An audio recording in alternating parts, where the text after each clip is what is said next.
Assalamu alaikum friends. So ga sabon WhatsApp wanda ya fito wato a jiya-jiyan nan. Wannan sabon WhatsApp tax ne wanda za ka ringa samun kuɗi a cikin shi kamar yadda nake kawo muku wato yadda za ka samu kuɗi da WhatsApp account ɗinka. So abu na farko kai tsaye bayan ka taɓa link ɗin da yake a ƙasan description na cikin wannan bidiyon, ka taɓa kan sunan wannan bidiyon, kana taɓa sunan bidiyon nan za ka ga ya fito maka da description a ƙasa, so ka duba za ka ga link kai tsaye ka shiga ka yi register, sannan ka duba a ƙasan description ɗin za ka samu link ɗin WhatsApp group namu wanda muke sauke update, so kai ma ka shiga sai ka yi joining. So bayan ka taɓa link ɗin kai tsaye zai kawo ka kamar nan, kamar yadda kuke gani. So abu na farko kai tsaye za ka zo wato wannan account ɗina ne kamar yadda kuke gani. So kai tsaye in ka taɓa zai kai ka ne za ka je ka yi register da phone number ko da email, so sai ka ciccika kawai, so zai kawo ka nan. Bayan ya kawo ka nan, so kamar yadda aka saba kai tsaye za ka zo inda aka taɓa maka wato QR scan ɗin nan kamar yadda kuke gani ga shi nan a nan, so sai kai tsaye sai ka taɓa a kan shi.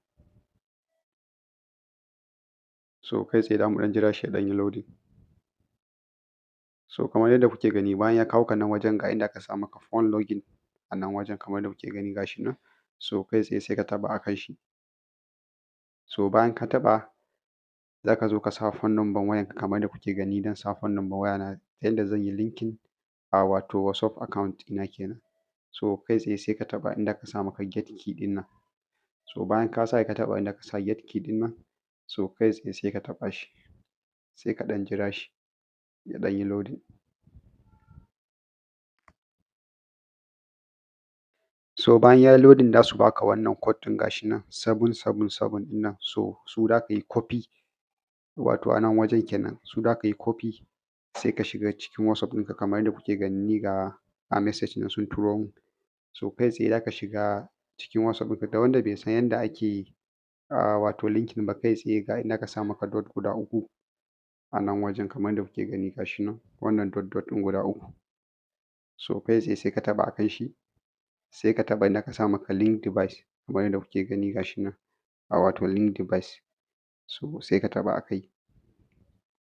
So bayan ka taɓa a kai ga inda aka sa maka link device again, so sai ka taɓa a kan shi, sai ka taɓa use mobile data ɗin nan kamar yadda kuke gani ga shi nan, so sai ka taɓa a kan shi. So ya buƙaci in sa thumbprint ɗina, okay.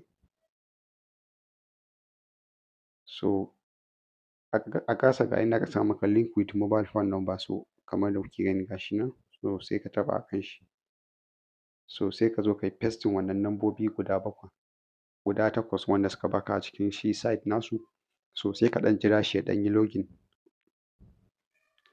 So bayan ka yi linking ɗin wato WhatsApp ɗinka successfully, so ka tabbata kana amfani da WhatsApp business ba normal WhatsApp ba, ka tabbata WhatsApp business ne. So in ba ka so a kulle maka account, kai tsaye za ka zo ka taɓa inda aka sa maka privacy ɗin nan a nan wajen, kai tsaye sai ka taɓa akan privacy. Bayan ka taɓa akan privacy, wato masu complain akan yawan kulle musu account da suka yi linking account ɗinsu da WhatsApp sai a ringa kulle musu account, so ku ringa amfani da WhatsApp business, kar ka yi amfani da asalin WhatsApp ɗinka wanda kake important abubuwa da shi, ka yi amfani da WhatsApp business. So kai tsaye sai ka yi scrolling ƙasa za ka ga inda aka sa maka advance wato advance, so kai tsaye sai ka taɓa a kan shi. So bayan ka taɓa ana buƙatar wato ka kunna wa'innan abubuwan, idan za ka samu naka duka a kashe ne, so kai tsaye sai ka bi sai ka kukkunna su gaba ɗaya. So in ka yi haka, so ba ka da matsalan banning ɗin WhatsApp, so ba za a taɓa kulle maka WhatsApp ba in dai ka bi ta wannan hanyar wanda na faɗa maka.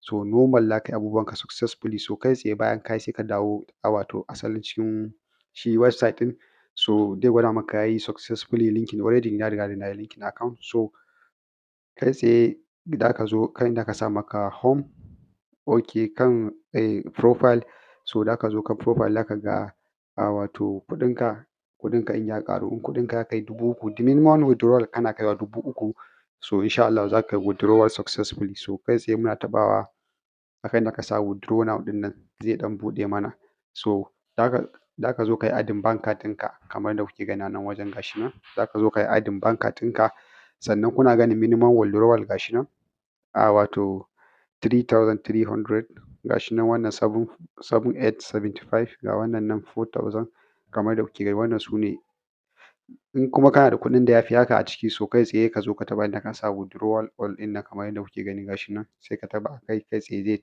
baka dama ka yi typing kuɗinka da za ka yi withdraw, sai ka yi withdraw successfully. Ka tabbata ka yi linking bank card ɗinka a ciki. Sannan kana so ka ɗauki wato referral link ɗinka, kai tsaye za ka zo home kamar yadda kuke gani. So kamar yadda kuke gani, in ka zo kan home za ku ga cewa akwai wato standard machine, akwai scan code tax, akwai team tax. So wannan standard machine tax nan abin da yake nufi shine in kai scanning in wato ka ɗaura layuka da yawa, kai linking wato layukan WhatsApp ɗinka da yawa a ciki, wanda kai in baka buƙatar yin referral kana da sima-simai a ƙasa, ko kuma kana da sim na ‘yan uwa da abokai wanda za ka yi linking account ɗinka, so duk linking da ya kai a nan ga abin da ka samu 65, account ɗaya kuma za ka dinga samun waƴannan kullum ne daily profit ne wanda za su dinga baka a cikin shi wannan wajen in kai linking account ɗinka da yawa kenan. So duk wani kowane sim ɗaya kai scanning za ka ga abin da za su dinga baka gashi nan kamar yadda kuke gani. Wannan kuma kamar yadda kuke gani wato team tax wato referral ne, in kana da referral kai tsaye duk wanda ya join za ka dinga samun wannan daily profit ne kamar yadda kuke gani. In kana da team da yawa, so za ka samu da yawa, yawan team ɗinka yawan samun da za ka yi kamar yadda kuke gani. So in za ka ɗauki link ɗinka kuma wato ka yi inviting, kai tsaye za ka zo ka taɓa inda aka sa maka wannan shi team tax ɗin nan, kai tsaye sai ka taɓa a kan shi. So bayan ka taɓa gashi nan kamar yadda kuke gani zai kawo ka nan, kamar yadda kuke gani gashi nan ya gwada muku invite row 3000, stage ma gashi nan 3000. So ga inda za ka get link ɗin nan sai ka taɓa, wannan shine invitation code ɗinka. So in kana so link kuma gashi nan kai tsaye sai ka taɓa kan get link ɗin nan, kai tsaye zai buɗe maka ga link ɗinka nan ya baka, so kai tsaye sai ka yi copying a nan wajen. So kana yin copying kawai sai ka je ka yi sharing wa friends ɗinka, duk wanda ya join ya yi linking account ɗinsa successfully, so kana da reward, kuma reward ɗinsu yana dropping after 24 hours. After 24 hours in dai ka yi linking account ɗinka successfully, so za ka samu wannan kuɗin. So wannan shine yadda wannan site ɗin yake aiki. Kamar yadda aka saba duk WhatsApp update ɗin da muke kawo muku free ne, ba buƙatar investment, for free ne za ka yi kuma ka samu kuɗi, kuma ana samun kuɗaɗe sosai. Kuma zan yi ƙarin bayani a cikin group nawa na WhatsApp, kar ku manta ku yi joining, ga number na a saman screen, ga mai buƙatar mun tambaya zai iya ɗaukan number na ya mun magana ta WhatsApp. Sannan kar ku manta ku mun liking, ku yi subscribing ɗin channel ɗin nan, ku ƙara mun ƙarfin gwiwa, ku yi sharing. Yawan sharing ɗin da kuka yi shine yawan mutanen da za su gani kuma su amfana. So mun gode, mu haɗu da ku a bidiyo na gaba.